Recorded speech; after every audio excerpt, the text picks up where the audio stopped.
Hello అందరికీ. మా తమ్ముడు బ్రెడ్ ఆమ్లెట్ తినబోతుందంట. అయితే ఇంట్లో బ్రెడ్ లేవు కానీ బన్ ఉంటే బన్నుతో బ్రెడ్ ఆమ్లెట్ చేద్దామని ఇగో మా తమ్ముడు ఉల్లిగడ్డలు కట్ చేస్తుండు. చూద్దాం ఎలా చేస్తాడో.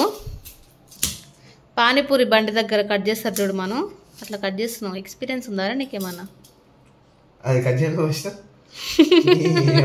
కష్టపడి ఆనియన్స్ అయితే కట్ చేసిండు, అన్ని గిన్నెలు వేసుకుంటుండు.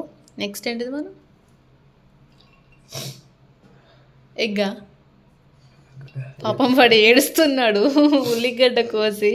నెక్స్ట్ ఎగ్స్ వేసుకుందాం, పుచ్చుక్ పుచ్చుక్ అని పలగొడదాం. ఇప్పుడు ఎగ్స్ కట్ చేస్తున్నాం. గుడ్డు పలగొట్టేదాకా పలగొడుతున్నాడు.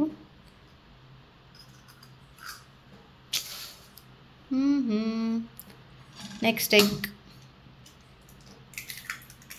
4 ఎగ్స్ వేసుకున్నాం. నాకోటి, మా మమ్మీ కోటి, మా డాడీ కోటి, మా తమ్ముడు కోటి. చూద్దాం ఎంత చేస్తాడో. మా తమ్ముడు అన్ని డబ్బాలు పట్టుకొని వస్తుండు. ఏమేమి ఎంత వేస్తాడో చూద్దాం. మెల్లిగడ్డ కొంచెం. మా మమ్మీ కనుక చేతులు కడుక్కోకుండా వేస్తే మాత్రం మామూలుగా తిట్టదు. అందుకే వాడు అన్నీ చేయి కడుక్కొని ఎగ్గును ముట్టుకోకుండా డబ్బాలను చేస్తున్నాడు. కారం, నెక్స్ట్ ఉప్పు, పసుపు కూడా వేస్తారా రా? మమ్మీ వేస్తుందా? ఓకే, పసుపు. నెక్స్ట్ వచ్చేసి ధనియాల పొడి. ఇప్పుడు వీటన్నిటిని మనం చక్ చక్ చక్ చక్ మనం కట్ చేసేసుకుందాం, కలిపేసుకుందాం. సారీ, కూటి కోసం కోటి తిప్పాలన్నట్టు మా తమ్ముడు పాపం ఏడుస్తూ ఆ ఉల్లిగడ్డలన్నీ కోసి ఆమ్లెట్కి పేస్ట్ తయారు చేశాడు. ఎంత యమ్మీ యమ్మీగా చేసి నాకు పెడతాడో చూద్దాం ఈరోజు. కటి కలుపు. కారం గడ్డలు గడ్డలు కనిపిస్తుంది మళ్ళీ. ఇలా బాగా కలిపేసుకోవాలి.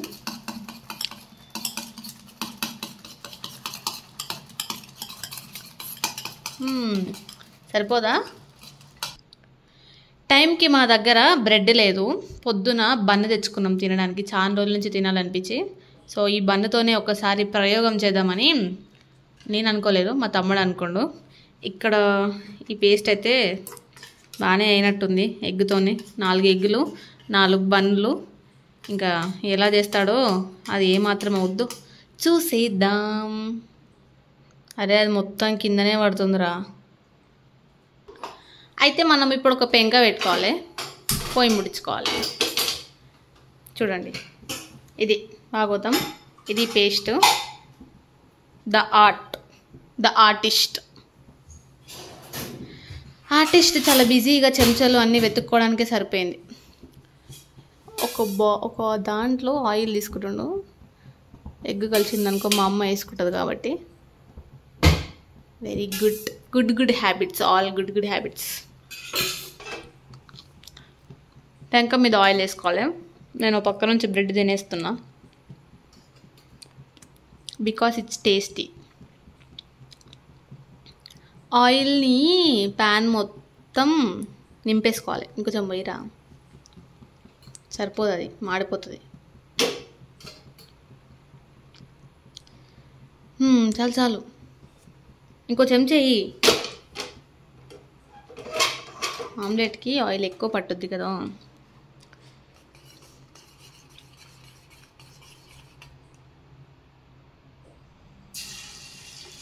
ఏ ఆమ్లెట్ పడిపోయింది, బుడ్డ ఆమ్లెట్. ఆ నూనెలోని చెంచనే పెట్టిండు, ఆ చెంచా పెట్టక మళ్ళీ అందులో. అయితే దాని మీద 2 బ్రెడ్లు పెట్టేసుకోండు, వాటిని అద్దేసిండు. చుట్టుముట్టు ఆయిల్ కూడా వేసిండు. అది ఏమాత్రం టేస్ట్ అవుతుందో మొత్తం అతుక్కుపోయినట్టే కొడుతుంది నాకు. ఓ నైస్, బాగానే వస్తుంది. ఆయిల్ పోసేసుకోవాలి. పోయి పెద్దగా పెట్టుకున్నట్టు ఇలా ఊపుకోవాలి. తిప్పేయి. Now it's time to flip. నేనైతే దూరంగా పోతా బికాజ్ అది నా మీద పడుతుందని నాకు భయం వేస్తుంది.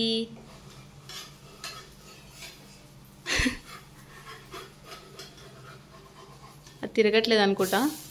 బట్ ఫైనలీ ఒక బన్ ఆమ్లెట్ రెడీ అయిపోయింది. ఇలా ఇంకా 4 చేయాలి. తిప్పేసుకొని కాల్ చేసుకుంటున్నాం. మా మమ్మీ 2 చేసుకోమంటుంది, మేమేమో 4 చేస్తున్నాము. ఎందుకంటే మా మమ్మీకి నమ్మకం లేదనుకుంటా. కాలని తిప్పే ఇంకా మొత్తానికైతే కాలింది అనుకుంటా. ఇప్పుడు దాన్ని మనం ఈ ప్లేట్లోకి తీసుకుందాం. నాకైతే తినాలనిపిస్తుంది. నేనే ఫస్ట్ టేస్ట్ చేస్తా. వావ్, రెడ్గా ఎమ్మీగా కనిపిస్తుంది. సో మన బన్ ఆమ్లెట్ రెడీ అయిపోయింది. ఫస్ట్ది చూడండి ఎంత ఎమ్మీగా కనిపిస్తుందో. నెక్స్ట్ సెకండ్ది కూడా ట్రై చేద్దాం. చలో, ఆయిల్,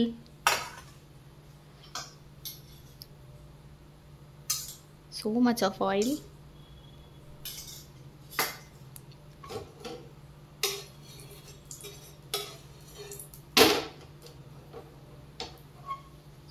ఇప్పుడు మళ్ళీ ఇంకొక ఆమ్లెట్ వేసుకుంటున్నాం. దాన్ని అలా దూరం ఇంకొంచెం వేయమాను, చాలా ఉంది కదా పేస్ట్. చూడడానికి చాలా టెంప్టింగ్ ఉంది కదా.